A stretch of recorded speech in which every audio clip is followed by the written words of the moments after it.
What's up, Kathleen? Morning. So I got the list of some reviews that we need you to be on. We're gonna need these. Wait, doesn't Skip usually tells me Yeah. about... But I've got this list. This is very important though, okay? They're all Wii games. We've got Ultimate Duck Hunting, Ninja Bread Man, Pool Party, Billy the Wizard, Bratz Movie Stars. We'll need them by the end of the week. Yeah, I think maybe you should talk to them. I don't normally do those kinds of games. I'm more of like, action, role-playing, driving. Well, this is you now. If you don't like it, you should quit. I think I'll talk to maybe John, Shu, I don't those see guys, what good Sam. it would do. Like, I think maybe have have you ever thought about like going to Sony? They're hiring and they're looking for people, and that would be like a new adventure for you. Yeah. Aren't you ready? I have a lot of work here. I think maybe Ultimate Duck Hunting. maybe is waiting. I'll take that list and I'll go talk to people and see what's up about it. Cause No, it's my list. But yeah, you can trust me. I will get the copies of Bratz Movie Stars to you. But you could quit. You're not gonna quit.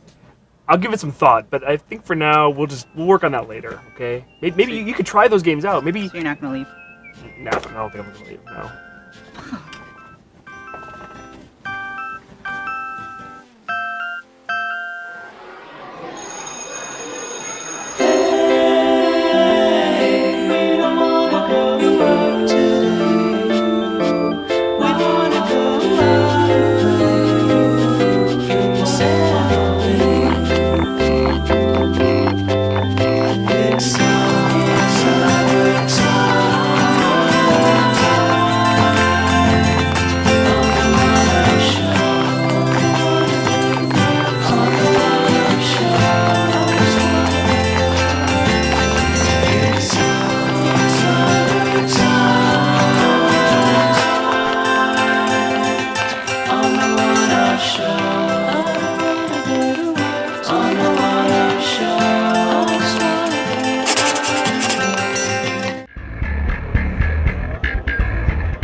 Okay, keep your hands up. You're a temporal fan.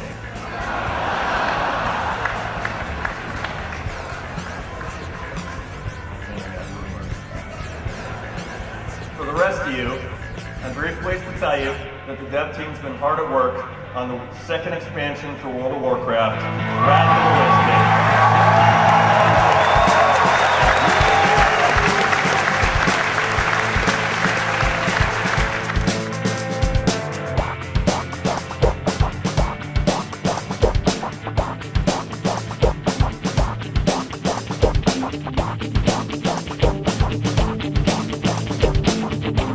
I've been amazed, like, just at the sheer, like, love that exists here for Blizzard games. And, like, yesterday with the announcement of Wrath of the Lich King, nobody seemed to care that nobody knows what a lich is. True. And they didn't care that it had all leaked already. Well, you cared. I cared a little. Still have a little tears. It's alright. I cried a little. It's alright. Yeah. It's alright. I'm over it. Okay, good. Although you brought it up again. But I really am over it. Okay. Damn it! My cover story ruined. It's not ruined. You still have many more secrets in the cover do. We story. have plenty And you more should buy secrets. that issue of GFW. On sale.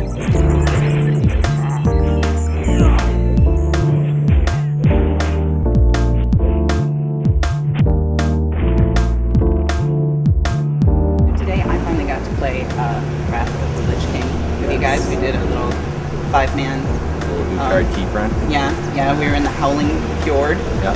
and I was trying to be Hunter. And doing a good job. Why are you, for your don't level lie. 33. Don't lie. You've to got the a one-up few show. lessons to learn. Yeah. So what was the main mistake that I made that made it so all of us died? What was it that I did wrong? I think you forgot to feign death. Is probably the problem. Some people, Yeah. once we lost you, we lost our DPS, and then it just all starts to go downhill real quick. But I think we were yelling at you sufficiently because we were all sitting really close to each other. Yeah. So we didn't have to type. We were just talking back and forth. Kathleen, what are you doing? Yeah, I heard a lot of that. So that the mobs kill the healers, and then you just stay down, and then you don't have to pay the repair bill. We'll just blame it on the fact that it was new content you had never seen before, right? I'd never seen it, and it was really cool. Like there was these heads spewing fire and dudes with hammers that killed me in 2 hits. It was great, but I really didn't know what I was doing. Yeah, But well, I I think think that kind of shows part of the effect there. Even for the players that come in and they don't have high level characters or don't know what they're doing, they still get that effect of there's new creatures, there's new dungeons, there's all kinds of new stuff just going on in general. Mm-hmm. And that dungeon is a starter dungeon. The plan is for that, level 70. That's what you're going to go into, and that's what you're going to learn. So the fact that you had a good time, even though you don't have a 70, is a good sign to me overall, for sure.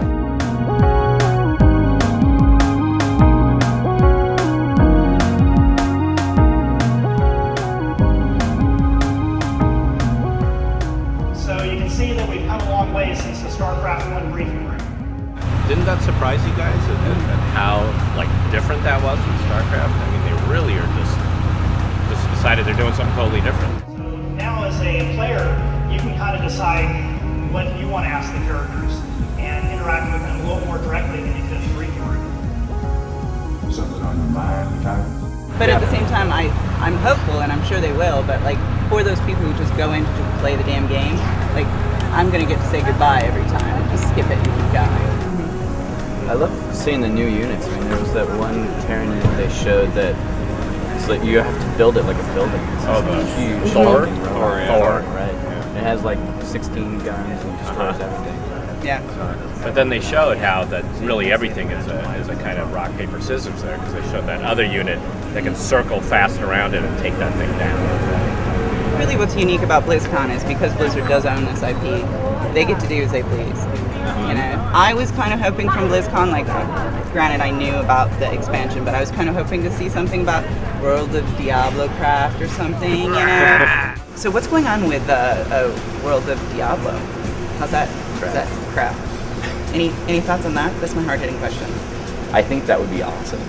Wouldn't it? Yeah, I think it would be great. That's something that I think players would want. It would be cool. If I could make that game, I totally would. But I mean, I think that's the great thing about BlizzCon is it's the celebration of all of our properties as a whole. It's not just something for the World of Warcraft fans. I want to bring people here to celebrate the properties as a whole. So you go to the lore panels and you go to kind of get the grasp of the whole thing. It's not just about WoW. I think a lot of people might think it is, but there's StarCraft, and even Diablo is playable here over in the BattleNet area. If players want to go back and play that, they can do that. If they have questions about that, when we do our panels, those questions will be answered the same way. I think that's important because it's not just about WoW. It's about the whole, everything Blizzard as a whole. I feel very, it's like home walking in there. It feels so nice and safe. Yeah, it it's is. like, these are our people. We all get it. We're all nerds together, and we can wear our lame t-shirts and not have people holes in the nipples and not have people go we've all got our proper nerd t-shirts. going on. Yeah, it's I'm very gonna go in popular. and buy some nerd t-shirts. Yeah, You're gonna get the little Murloc statues. We've got Yeah. a lot of Oh, the merch Murloc statues. figurines. We have a lot. Awesome. Are they? Oh no. Oh, eBay. eBay. Money. So No, much I'm not money selling online. those. I'm not selling. I'm gonna. I heard last night that they're gonna be doing this every year now. Yeah. So, we'll get to come back every year Yay. and buy more Blizzard merchandise.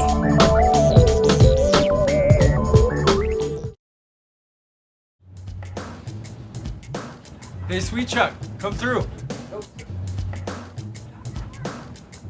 What's up, dude? Take it. What's that? How was QuakeCon, man? Oh, it was good. It was good. I got to tell you, this year was actually, they had a lot of announcements they had to jam in this time. I was like writing my ass off during the show. You know how they showed off InTech 5 at like the Apple Worldwide Conference a couple weeks ago?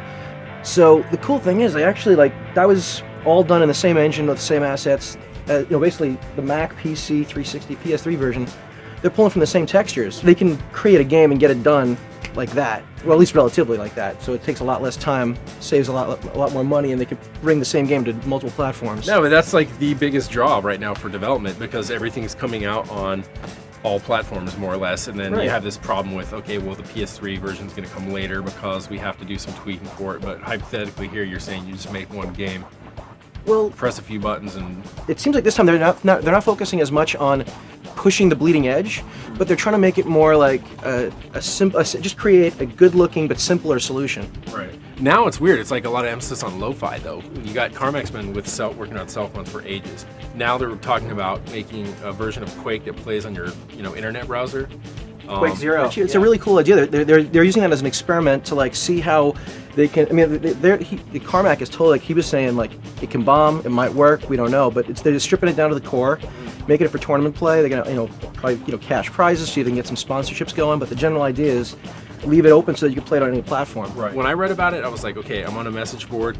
We're talking with people, arguing about which game's got the best graphics and what. All of a sudden, someone says, hey, let's go play Quake Zero. And then boom, everyone just clicks. There's no discussion about, all right, let me go plug in this console, or let me, I don't have a system for it. And then you could just jump in and out. And that game's timeless, and it's fun as long as you have the right people in there. So I think that's pretty cool. Yeah. Hey, did you get a chance to check out the video for Rage, their new game? Yeah, they're cool. I mean, everyone was like, it's MotorStorm and a shooter. So how does that, did they indicate how those two come together? Well, they didn't have many details to give out right now, but it's a whole new team, and they're looking for a different kind of graphic look from their previous games. It's going to be 50% run and gun, it's your typical outside stuff, but there's also going to be obviously racing around. They want to keep it you can hop in and out of cars whenever you feel like. You are checking out the environment. There's got some. The racing is not on a track. It's not track based. Well, there could be a track-based mission where you go around and you blow crap up, or rather, you knock people off the road and try to win a race or something. But a majority of the game is you're out accomplishing missions. Think it's post-apocalyptic. Right. Maybe there are a few moments in the story where you need to win some race or something. Probably. That was the other downer. Is it is not just Mad Max, but Star Wars Episode 1. It kind of had that. The pod racer sequence. I'm just waiting for Master Blaster to welcome me to Bartertown and shit. Is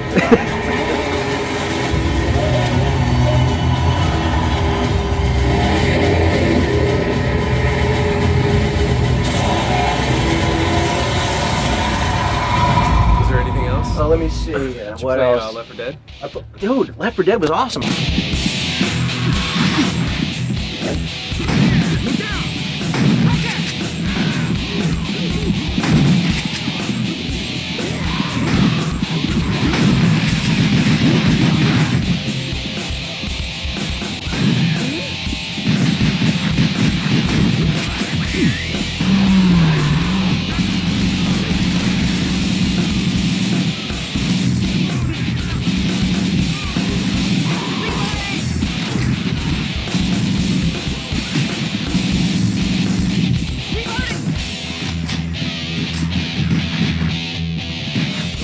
I've been dying to play that, and they showed me one of the early levels, and I was begging them to let me play as a zombie, but they wouldn't. They had some guys from Turtle Rock playing it on the other stations, but it was 4 survivors, and then 2 guys were playing boss zombies. Or whatever. I think there's probably a few reasons they did that. One is that everyone can figure out what to do as a human with a gun in that game, but then to get any kind of real enjoyment out of playing the zombie side, it takes some explanation. And so instead of them standing over your shoulder and oh god, this guy doesn't know how to do any of his attacks, he's never going to figure out how to triangle jump and get on roofs. It's just give him the gun and let him run around and shoot and stuff. Yeah, one of the things you got to remember when you play the game is that you got to look up. Because these guys are totally looking down and spitting vomiting blood down on the guys, and then we jump off and they're all confused and just explode right in their head.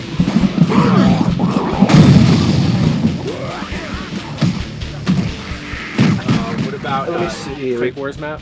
Actually, this was kind of it snuck in out of nowhere. So there was this one session. Paul Wedgwood was giving people who were in the audience a breakdown on tactics for how to play Beta 2, little tips on tweaking the game. And right in the middle, he goes, "You know what? I'm just going to open up a brand new map." So he just gave a breakdown on the whole new map. This is Area 22. It's chaos. what we have in this map is a message in here. I can show you this. In this map, the Strogg are attacking because the GDF has a slip gate in an underground bunker located on the other side of the map. And if they are successful in de-engineering the slip gate, then essentially that's the turning point during the invasion that leads to the eventual retaliation against Stroggos that you see in Quake 2. So, you know, we know that ultimately the GDF succeed from the storyline, but in the Enemy Territory Quake Wars, we wanted this progression of objectives to be really memorable. Yeah, I mean, so like, Wedgewood's taking it seriously, like following the history of the game universe and kind of like having these expository scenarios that kind of break down what's happening in the game world while, you know, telling a story without having to tell a story, basically. Yeah. So when you go through the slip gate, the Strogos is just a giant matte painting of a shitty-looking moon in the sky. He's actually holding back a lot of the maps because he says there's some crazy stuff they have in store for like the final levels. So I can only guess that you'll be doing some battling on Strogos, or at least in space or something. I don't know. Yeah. So how was the actual event? I saw the picture online of the dude beating off there. Like, what else? Actually, it's kind of funny. In the hotel, there's like 3 other conventions going on at the same time. There was like 1,000 accountants. You have 3,000 or however many it is, like Mary Kay cosmetic saleswomen and gamers all in the same place, like interacting with each other, or kind of running into each other in the elevators. It's fucking weird, dude. All right, QuakeCon, whatever. Check it, dude. I was like having my own QuakeCon at home for the weekend. How does that make you feel?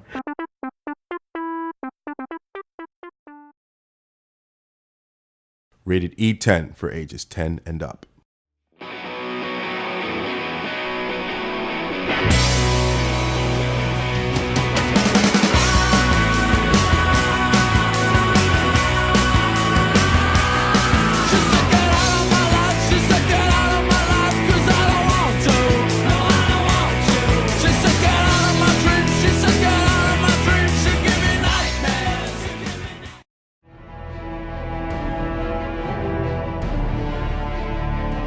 I won't lie to you, Shepard. Things look bad. A rogue Spectre's trouble. It's Saren. He hates humans. Set the charges. Destroy the entire colony. He has an army of Geth at his command, and he won't stop until he's wiped humanity from the galaxy. I'll find some way to take him down. On a high level, a lot of what we're trying to do with Mass Effect is make it feel like you have dropped down inside your favorite, best science fiction movies, which typically, I think for us anyway, are from like the late 70s, early 80s, and they do have a very film-like presence. It's kind of like an ambient feeling, and the music and things like that are some of the stuff that we're trying to emulate, and just that overall feeling of, I think, what a lot of people think is like classic science fiction.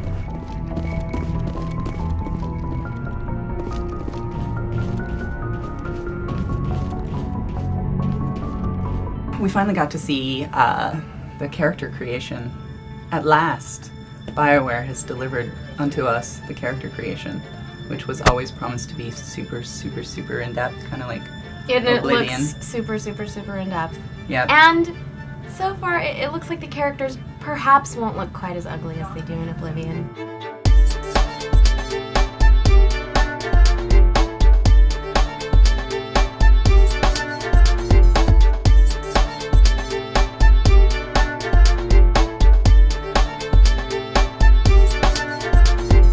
In Oblivion, it's like this, and this was very, very subtle. And the fact that the textures on the skin are a lot more convincing, and the way that it's lit does actually look like you're fine-tuning rather than making someone look ridiculous. Plus, they're all human, it seems like. Yeah. So, we won't be dealing with any kind of lizard peoples. Yeah, and they just had a more modern look. Like, they looked like what you would expect in a sci-fi video game, instead of a sort of like LARPing. Weird medieval D&D medieval RPG kind of thing. That it's like, okay, this is the person I'll play in a video game, but I don't want to hang out with them. These people look like they look like normal people.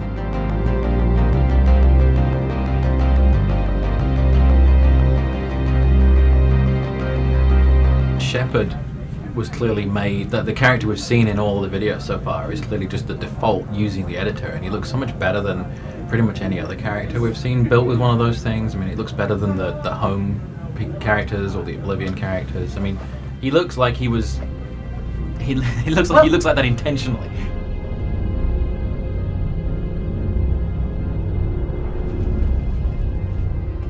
Your ship's amazing, Shepard.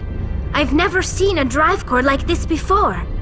I can't believe you were able to fit it into a ship this small.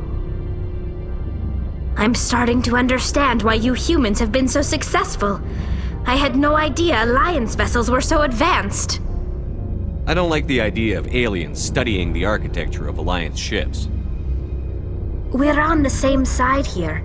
My people have more reason to hate the Geth than anyone, remember? But you can't blame me for being a little excited. I never dreamed I'd get a chance to travel on a ship as advanced as the Normandy. So did you read the novel? Yes. Did you read the novel? I'm in the novel. That's still on Carla my... Sanders, huh? Yeah, Carly Sanders. Carly, yeah. So I thought what was interesting in the... You read the novel? Sure. We both did. We prepared for this conversation. Yeah. It's still on my to-do list. Like Shepard's the first human Spectre, which also explains why you can only be a human, because that's very important to the story. And the novel actually tells about the first time humanity really has any dealing with the Spectres and the story leading up to that. Shepard, your species needs to learn its place. One of the observations which ties in nicely with the Shepard model is that in the future humanity is such a sort of mixed bag of races that everyone has a little bit of everything in them. And I think Shepard is sort of the personification of that. Humanity is spread so thinly across the galaxy that everyone is kind of like that, which kind of explains why the game has a certain look with the humans in it at the moment. I mean, looking from the editor, it looks like you can do pretty much anything.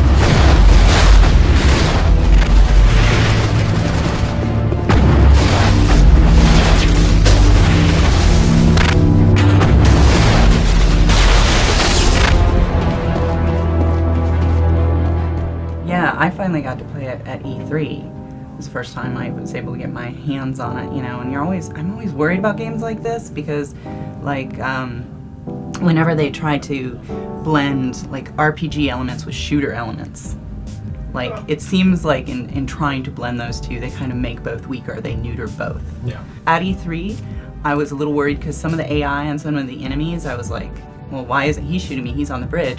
But we just recently got this footage from like one of their latest builds, and the frame rate's improved, and I can tell that the enemies on the bridge are shooting at me now.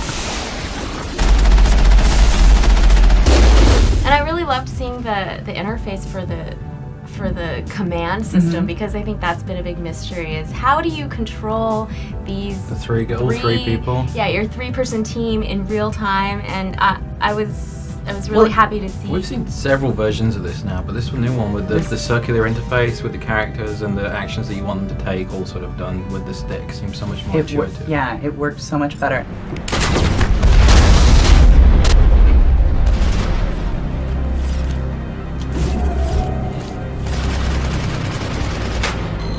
It seems like you'll get really used to each team member's assortment of skills, and you'll be like, okay, I know where that is, and it's easy and quick, and it doesn't have to interfere much with the mission.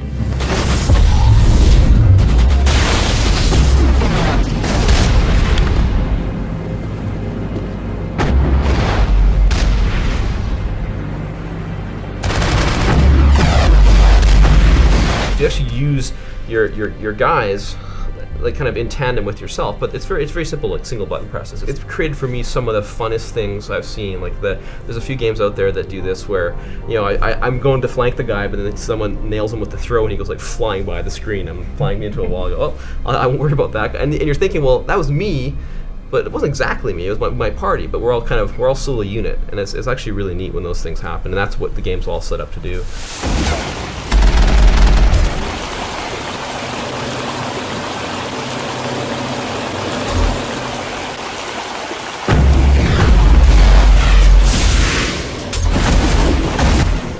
I'm really excited about the vehicle. Yeah. Having seen how it can like hop to avoid flaming missiles headed its way, it looks really fun and really cool. I've always been a little bit nervous about navigating a vehicle in a BioWare RPG, even if it's an action game. But but the latest footage we've seen just looks fun. When they first showed it, my first inclination was like, oh, really? It seems kind of like a win button too. Yeah. Like it doesn't seem to take damage, and you can just like annihilate people with it. But you know, that's just on the first But perimeter. it's so far beyond those turret mini games or the other mini games that have been in KOTOR, where it's just like it takes you totally out of the game almost. Right. This is like an action element, and I can't believe I'm the one talking about it. I'm excited about the driving mini game. Tell me about yourself, Liara. Me? I am afraid I am not very interesting, Commander. I spend most of my time on remote digs, unearthing mundane items buried in long-forgotten Prothean ruins. Sounds dangerous. And lonely. Sometimes I would run afoul of indigenous life forms or stumble across a small band of mercenaries or privateers, but I was always careful. Until the Geth followed me to Artemis Tau, I never found myself in any situation my biotics could not handle.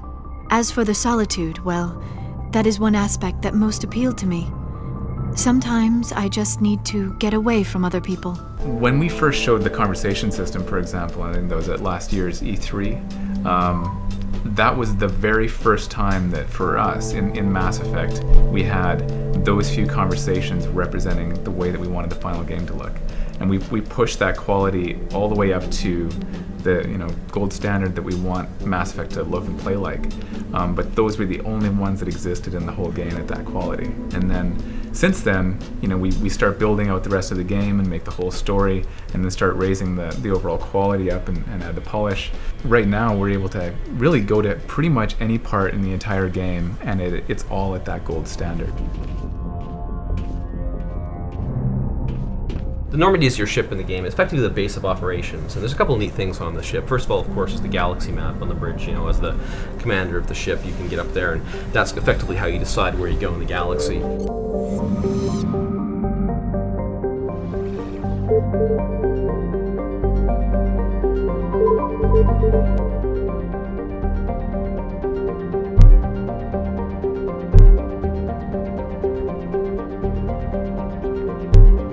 All your crew's on there, so you can actually talk to crew that isn't part of your squad and just chat with them about the universe and the ship and what's going on, as well as your party members and the people that you travel with. Hey, Commander. Looking for some extra supplies before you head out? What have you got? Whatever you want. Armor, weapons, mods. It's not standard Alliance issue, but that's not necessarily a bad thing. They have their agendas. You want to try and kind of figure out what they want to do and see if you can work that into what you're doing in the game, but also getting to know them and getting to know the universe. My stuff doesn't come from the Alliance. I have to purchase it myself, and it's not cheap. Hell, the licenses alone have set me back more than I'd like. But no licenses, no goods. Without the goods, I'm out of a job.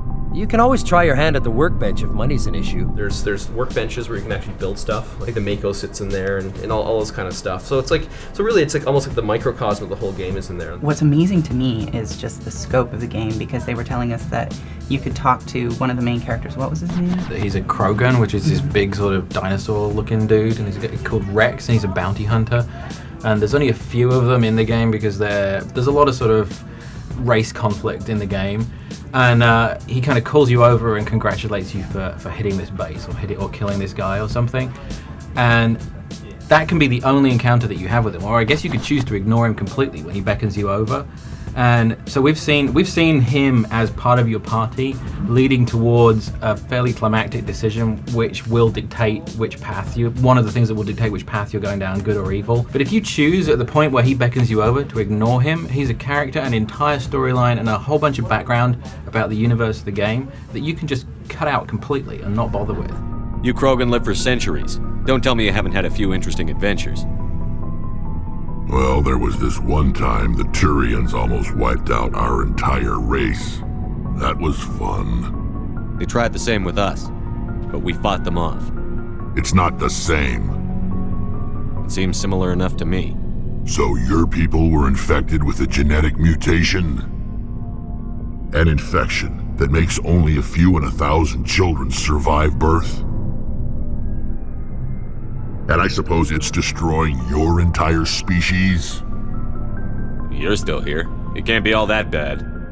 I don't expect you to understand, but don't compare humanity's fate with the Krogan. One of the key things we're always going for with all of our games, and Mass Effect's a wonderful example of it, is sort of like the water cooler talk around my experience. Like, my experience is different than your experience. Like, you can choose or not choose to pick up certain party members. You can choose or not choose to blow up this base or save this base. There's all these choices you make, and then when you and I sit down and discuss the game, it sounds like we're talking about different games. Mm-hmm. So in our water cooler conversation, I could be telling stories about things me and Rex were doing across the galaxy, and you're like, who the hell are you talking about? No, literally. I wasn't trying to upset you.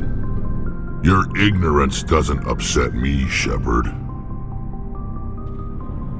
As for the Krogan, I gave up on them long ago. When you have certain experiences with a character and you've played with them that long, and then you have really important things that happen with them, on a kind of an emotional level.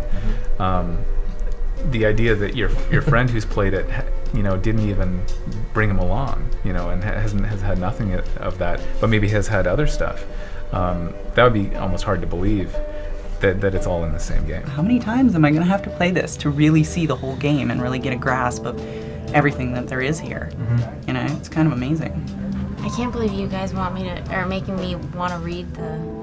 I know, right? It's not the best written book ever, but it's written by the guy that wrote the game, so it is very tight. It's not someone's interpretation of what the doctors told them. It's like, it is the background, and it finishes up explaining why you're on the mission that you are in the game. It's all about Saren and why he's the bad guy and what he did to get there. They've bitten off a lot, and I think, if the main game is 10-20 hours, it sounds like with these side missions there's going to be a lot just exploring characters and the racial stuff in the game. Of course, going through again and doing things very differently.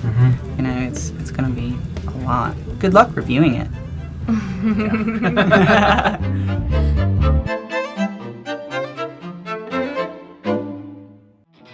I had one of those weekends where I just was loving my PS3. Well, not my PS3. It was a debug because I had to take it home to play some games that aren't out yet. But one of the things I was playing was Everyday Shooter.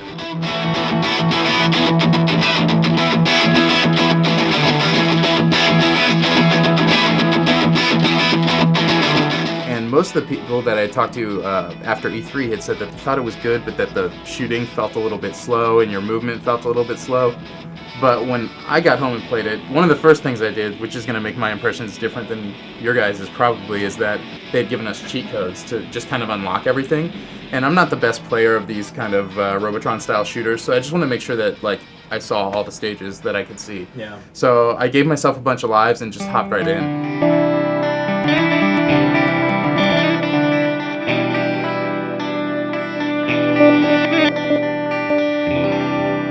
I really think that the way that, the stages are put together, where there's a timer at the bottom of the screen that's basically like a track counter in an MP3 program, where you're basically playing through the length of a song, then going through a transition, and then playing the next stage is like the next song. So you play through the game like listening to an album once you can actually beat all the stages, which I'm sure you probably can't do when you first hop into the game. I think you start playing it and you want to play it like Super Stardust or Geometry Wars, and you can't. No. Because, but much like Geometry Wars, there are stages where you're better served by not shooting anything for a while.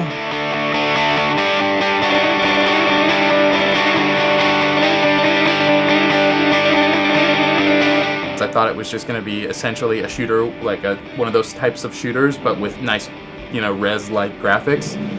But the gameplay changes on every single stage. The combo systems and the way the gameplay changes, that is by far the most interesting thing about the game. Part of the challenge is learning what it is. In the first stage it's fine because it annotates everything and it's like, okay, shoot this and this will happen, and then, but even the mechanics and the behavior of that, so it'll tell you shoot this to get the combo, and you do, and it creates that little warp field thing, and you see that it zaps everything around it, but you start to wonder, well, okay, is it when something touches it? Because then there's a thing where if you shoot something near it, as it explodes, you can set off the chain reaction. So there's the behavior of the chain reactions, right. And just as you learn that, the track goes out.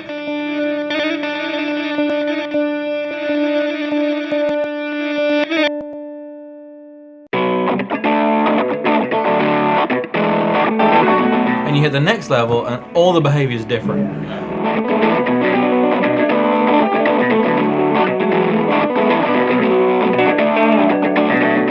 you'd play it and learn it, and then you'd kind of get really good, and then you'd kind of push yourself over that threshold, and then immediately die and have to go back to the beginning, and then you have that old school shooter behavior where you're like, all right, well now I have to plod through this level again to get to the next one. But you get, as you go through, you get so proficient at the stuff that you've learned, because you're not just reacting to it being a shooter, you have learned the behavior to the point you get so efficient at nailing these combos, and you start chaining things like crazy. And then it's actually a race to get all the 200 blobs before they disappear. That's the thing, is I felt like I got pretty good at it. Even I was playing it properly, even though I just was not afraid of ever dying, really. You know what I mean? I think life management is something that it really leans on pretty hard.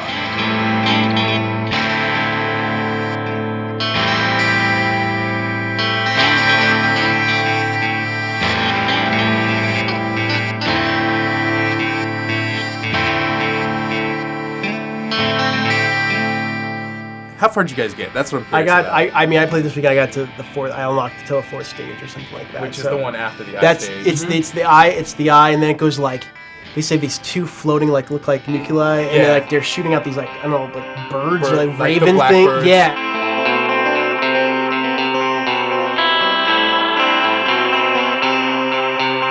That stage has cloud cover where the giant floating orbs can get behind them. Yeah.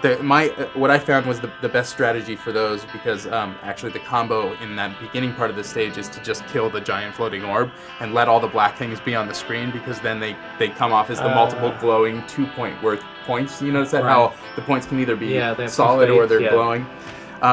So if you just kind of take a tight perimeter right around the glowing orb thing, you can eventually take it down. And then after you kill both those guys, there's like these red barren little planes that fly across the screen.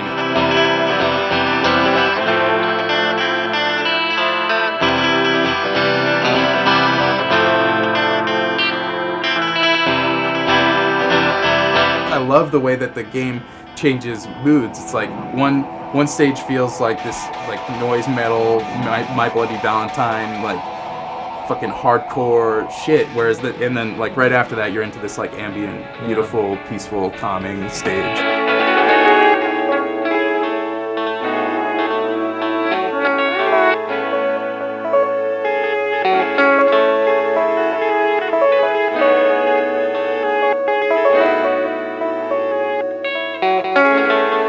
You have to go pick up the points. Just by shooting something and killing it doesn't mean you get the points automatically. Right. And I noticed, which I like that challenge, but one thing I noticed is that you almost have to stand there. It's not like when you get close to something, it sucks it in automatically. When you get close, it's like a magnet. It'll start drawing things towards you, but it's not going to follow you indefinitely. You only have a very small kind of magnetic field around your little, whatever it is, ship.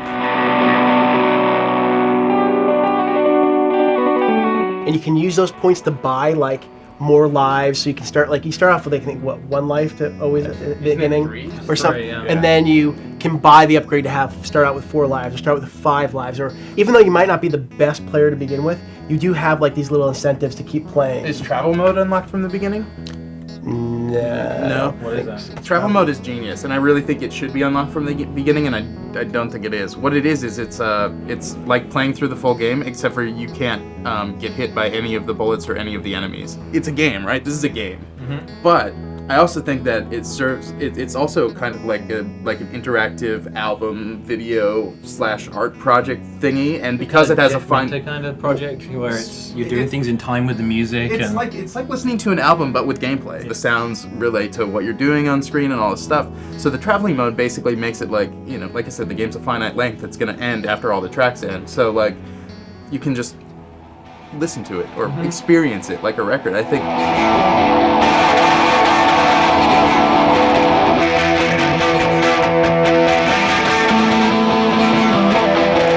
Their effects, post-processing effects for the graphics. There's one that makes it look like it's all sketchy, or one that makes it all black and white, or one that increases or decreases the contrast, or one that blends all the colors in the background.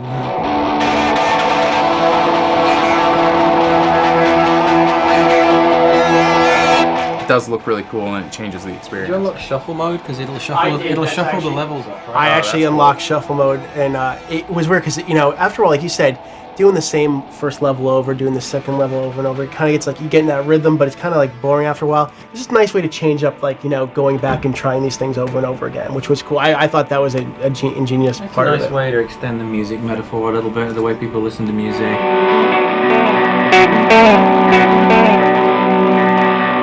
When the game comes out, when it finally gets released, I'm gonna buy it and I'm gonna start at the beginning and play for a while. I think you guys should do the same. But if you get to the point where you're just feeling frustrated and don't want to play anymore, do the cheat and unlock everything and just play, sort of just absorb it and play it, because that's what I did. And I was just like, wow, this is really smart. There's so many good ideas in here. I can't believe one guy made this. John, you fucking rock. That game's awesome. That's the thing about the game is that like, it's a good story behind this game. It's one guy, you know, making this game. Like, you know, when do you ever hear about one person making a video game these days? Games used to be 10, 15 years ago, you know? It's honestly refreshing, and maybe part of me likes the game a little bit more than I should because of that fact. I really think that from an artistic standpoint, this is like just a really genius craft. And I can't wait to see what he does next. Yeah.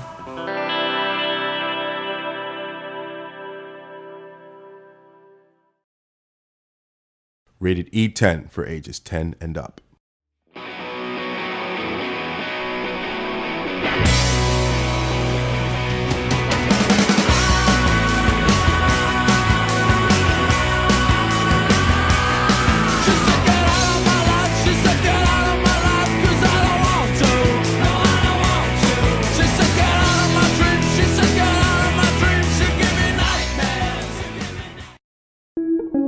I feel like if the price is right and it's cheap, everyone should be picking it up. Oh, sorry. We'll take off. See you later, John. Later. Bye. Hey, John. So I hear you're retiring. It's that time. What? You've been here for like years and years and years, and now it's time to retire, and we'll miss you. It's really upsetting. What? Gonna spend some more time with your family, or maybe move on to a high-paying job? Really? Well, that would be nice, but what? I read it on the internet that you're leaving. I'm leaving. Really? Yeah, they're all talking about it. They all are, right? Yeah. Oh, who? The internet. Oh. It's really... What's going on? I need somebody to quit or something. Last season's finale was really good because Luke quit and everybody was all upset about it and it was very dramatic. And So you want drama? yeah, I need drama. I need somebody to There is go. an alternative to someone quitting that we could explore, Kathleen. What's this? What's that? We could fire somebody. Good idea. How about that? We could I fire love this somebody. idea. Who could we fire? Could we fire Shu? I have somebody else in mind. Actually, I was thinking that maybe thinking a change of direction for the One-Up show, and that maybe perhaps I think now's the time that we're done with you, Kathleen. Not really, though. Yeah, I think maybe different direction next season. Maybe that's the best option. I think it's time for you to go. No. No, you're kidding now. No. Wait, really? Yeah. I can do better. I don't want to be fired. Oh, don't be daft. I'm only kidding. Oh, thank fucking God. That's not funny, John. God, you scared the shit out of me.